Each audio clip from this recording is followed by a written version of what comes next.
They covered Fashion Week, some protests in the capital, a new health craze sweeping the nation, a funny viral video of a dog eating a pancake, a story of a young boy from the Midwest beating cancer, a minor political scandal out of Tallahassee, Florida that nobody will remember in a week, a round of interviews with an expert who had written a new book about the long-term effects social media might have on our children. None of them knew back then that long-term was a luxury they couldn't afford. People went to work, to school. Some took the day off.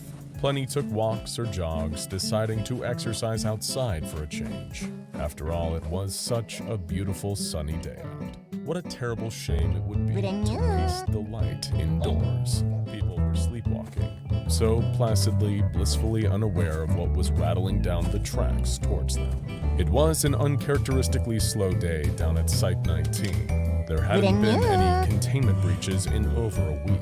A couple of new anomalies had been brought into containment, one safe class and one Euclid, but neither were the kind that was likely to bring the SCP Foundation any trouble.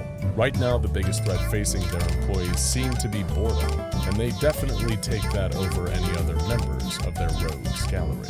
Dr. Bright poured himself a mug of nice, hot coffee and decided to watch some TV in the break room just to pass the time. The President of the United States was giving a press conference on the White House lawn, surrounded by microphones. It was really nothing special, just the same inane babble about how he was going to fix the deficit, and with inflation on the rise, we'd all need to work on being more fiscally responsible. The Immortal Foundation researcher sipped his coffee. These normal, boring problems felt like the perfect escape from the insanity he needed to deal with every day at the Foundation. The President was saying something about the importance of families and about farmers being the nation's real backbone when something happened. There was an odd shift in the quality of the light. Dr. Bright barely registered it. Maybe it was something to do with the cameras. However, things started to get stranger. The president's speech began to slur, as though he'd just been pumped with enough morphine to take down an elephant. But it wasn't just that. He was sweating buckets, too. Wet patches expanded all over his suit, and perspiration was dripping off his skin. Dr. Bright was in suspense. Was he about to watch the president have a stroke live on air? Would he be called in to replace him yet again? But no. The situation unfolding was far, far worse. The President of the United States slumped forward over his podium while the reporting corps screamed. His face sloughed off his skull like melting wax, the President's words slurring off into infinity. It was the worst a U.S. President had looked on film since SCP-19. Dr. Bright dropped his coffee cup. It tumbled and shattered onto the ground below. The camera fell as the operator screamed. It pointed down into the crowd where the reporters were shrieking in pain and terror, steam coming off their bodies with the sudden intense climb in heat. They were all melting. All of them were melting before his very eyes, broadcast out to how many people. It would be the mother of all containment nightmares. Little did Dr. Bright know, that wasn't even the half of the true horrors unfolding. Alarms went off across every containment site in the world. Any SCP Foundation employees unlucky enough to be standing outside at the time were lost in the rapidly unfolding horrors. They screamed as the sun cleaved their atoms apart, reducing them into semi-liquid states without the mercy of death. People lucky to be just out of the sun could only watch as those less fortunate disintegrated across the ground in unholy shrieking puddles. Never had such a normal day been thrown into such terrifying chaos in so little time. Billions of voices cried out at once as the sun changed in the sky above them. Since the dawn of humanity, It had given us everything. Light to bask in, warmth to keep us safe, and the life of the plants and animals that kept us fed. It had been worshipped as a god by countless cultures over thousands of years. One great mother to all of humanity. And now, that mother was drowning us in the bathtub. And perhaps the most frightening part of all, it was for seemingly no reason. No reason at all. The SCP Foundation was forced to now break their silence forever. The masquerade, the veil, it melted along with so much of humanity. They took over every communications channel in the world and did what they could to inform people on how to get out of harm's way. Stay inside. Wrap yourself in sun-shielding clothing and only move at night. Air travel is preferable, if possible. If you can, make your way to one of the SCP Foundation's secure sites. Their only chance of everyone inside thinks of it as a prison. Little do they know, what's left of humanity out there would kill to be inside this sanctuary. Alice had a team of 10 with her. Their mission was simple. Continue the mapping effort of the area surrounding their community and collect rations for the rest of the camp. It was dangerous work, especially as night drew close, but there were certain rewards. When they reached a feeding station, they were able to enjoy fresher food than anyone else. All they needed to do was wager their lives for it. To Alice, it seemed like a fair trade.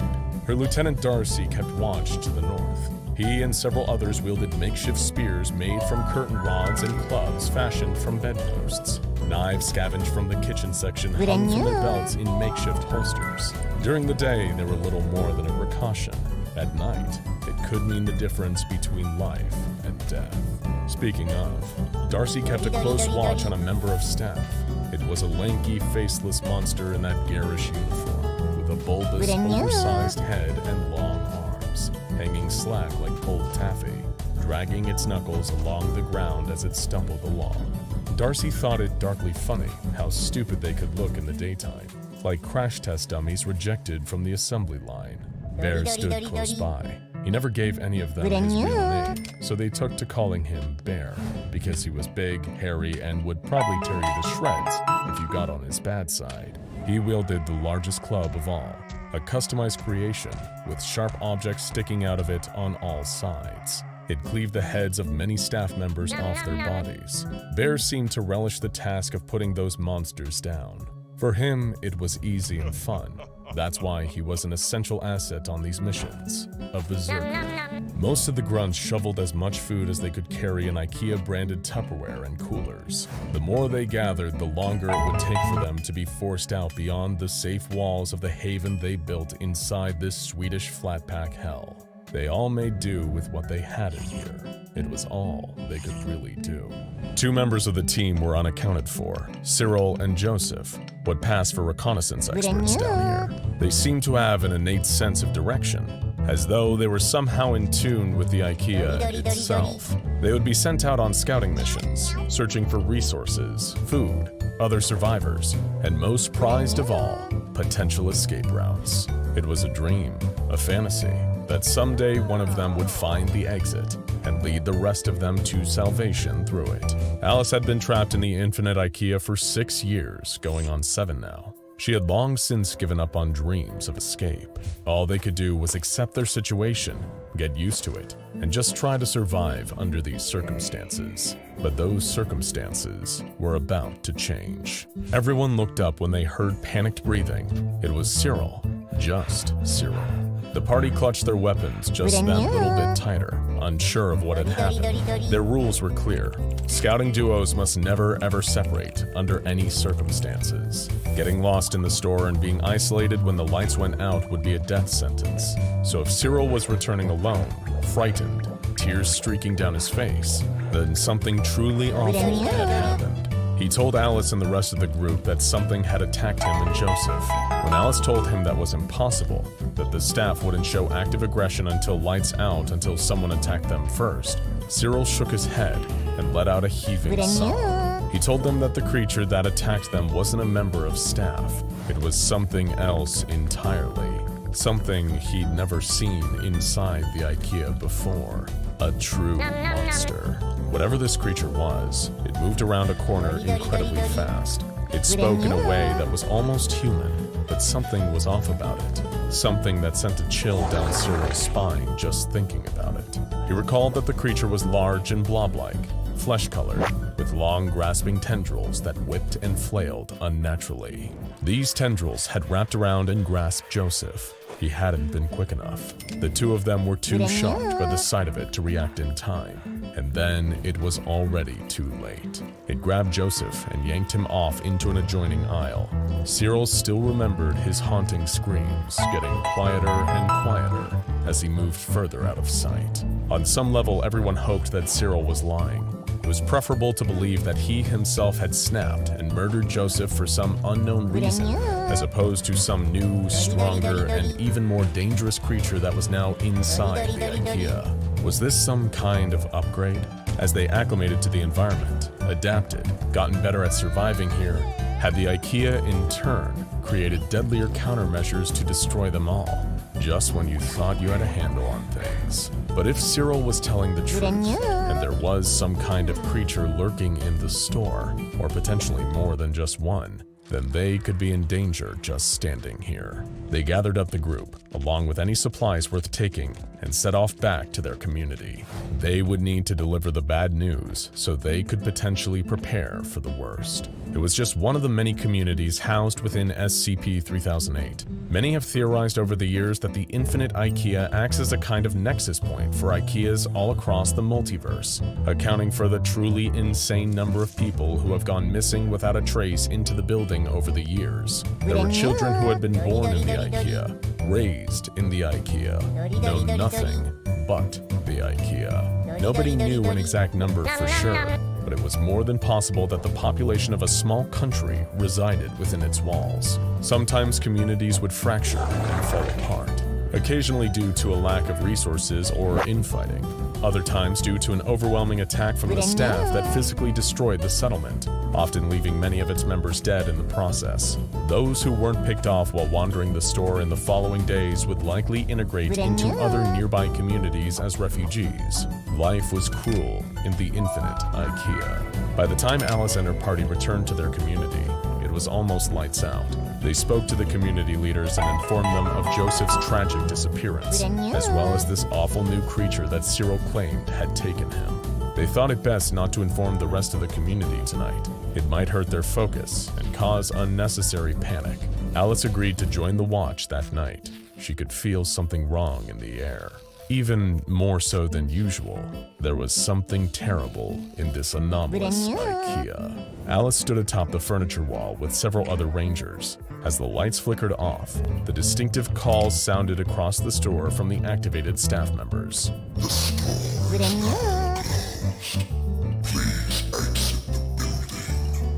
It was almost soothing in its familiarity, compared to the frightening thoughts that Cyril had left swimming through her mind. The staff she could handle. It was at least the devil she knew, and there were worse beasts than the devil out there. She knew it in her bones. They killed a few staff members that happened to wander towards the community and began beating their deformed fists against the walls. All standard procedure. But as Alice's eyes adjusted to the darkness, she saw a huge shape in the distance. It looked like a mountain that breathed. A huge wobbling mass of flesh, moving impossibly fast for a creature of its size. It was so much vaster than the creature that Cyril had described earlier. Was this a different one, or had it simply gotten bigger? Either way, it was coming straight towards them. The community came alive in sudden panic. Every able-bodied adult grabbed their weapons and prepared for the fight of their lives behind the wall. Whatever this monster was, they needed to kill it as quickly as possible before it destroyed everything they built. Sadly for everyone inside the community, this was one fight that none of them were prepared for. The beast crashed into the furniture wall, crushing it inwards. People struck at the monster's immense and terrible flesh with their weapons, making awful wet slaps, but seeming to cause no lasting impact. It just kept rolling in, grasping everyone it could with its long, sinewy tendrils. But the horrors were only just beginning. With the wall destroyed, the staff began to pour in, chanting in monstrous unison. "The store is now closed. Please exit the building." It was a massacre. perhaps one of the worst that the inside of the infinite IKEA had ever seen. While the community battled the giant flesh beast, the forces of the staff swarmed and overwhelmed them. Darcy was tangled in the nightmarish tentacles of the beast. Bear was surrounded by a truly insurmountable number of staff members, each one balling their terrible fists and beating him to death. Somewhere Cyril screamed, though his scream was soon cut short. Alice watched in horror as everything she'd known was destroyed. Alice realized her friends were dead and her community was in ruins. She grabbed her spear and did the only thing she could. She ran. She ran from the lost cause that had once been her life, tears running down her cheeks. What had even happened? What the hell had that great monster been? The IKEA's trump card? She ran aimlessly for as long as she could, then walked and eventually limped. She went on for hours, getting lost deeper and deeper into unknown territory. She'd stop when she was dead. Why not? She had little left to live for. But like the Holy Grail, when she eventually truly gave up and stopped looking for salvation, it found its way to her. As she turned a corner down a mysterious aisle, she saw something that she hadn't seen in years. Glass double doors. She stifled a sob. Could it be the way out of here after all this time? And it was. The world. Escape. She lost everything, but regained this. Outside, dawn was breaking. After years, the great red sun. It was the most beautiful thing she'd ever seen in her life. She took a deep breath, smiled, and stepped into the light. Now go check out how to actually beat SCP-3008 The Infinite IKEA and SCP-001 When Day Breaks for more insights into the nightmares we've been experiencing in today's episode of SCP Explained.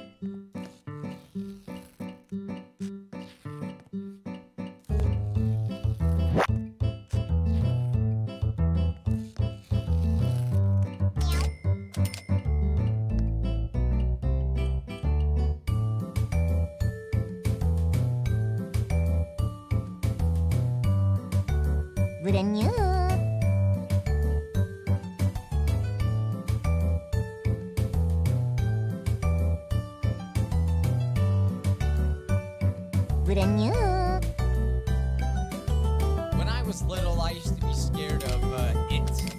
And I also used to be scared of things like The Exorcist and Jeepers Creepers. I was always scared he was gonna come in my sleep and take my eyes out. It was legitimately concerning, okay? Well, it's no longer the boogeyman hiding under your bed. It is now, apparently, Huggy Wuggy. That's right, Huggy Wuggy was on the news right next to these awful...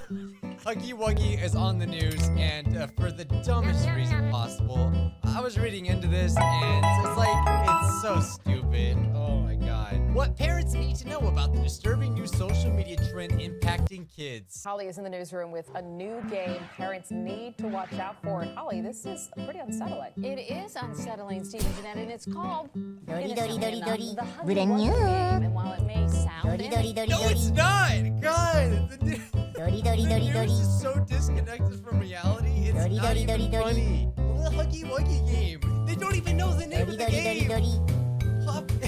Like, I'm aware that popular playtime is controversial to a lot of people. I don't really care about it, but this video is mostly just like about like how it's stupid. The reasons why they'll put things on the news, you know? and it could actually be really traumatic for some children. So joining us now from parents.com, who reported on the game, is editorial director Melissa Bykowski. Good morning, Melissa. It's good to see you. Parents.com. Is that website where they review like everything and be like, is this for your kids? Yeah, see the thing about these things is they just need articles to write, and obviously they have ads. They need to run these ads, man. They need to run these ads. Good morning. Thanks for having me. And I get articles from parents.com, and I saw this article, and I couldn't believe it. I was reading it. So for people that aren't familiar with Huggy Wuggy, what is it? Yeah, so Huggy Wuggy is a character in a horror computer game called Poppy Playtime. There you go. It's blue. It kind of looks like Cookie Monster, but it has really big teeth. But like most things in pop culture, kids aren't necessarily watching or playing it, but they're hearing about it in other ways. No, it's TikTok. It's TikTok and this awful YouTube Kids That's exactly what it is. So ridiculous. Yeah. So And so how is this becoming like such a concern? Like how is this translating? Is it just scaring them or are they actually taking on some of the actions of this creature? yeah. So apparently in the game, the character that you just saw goes around and whispers really creepy songs into their ears. No, they don't!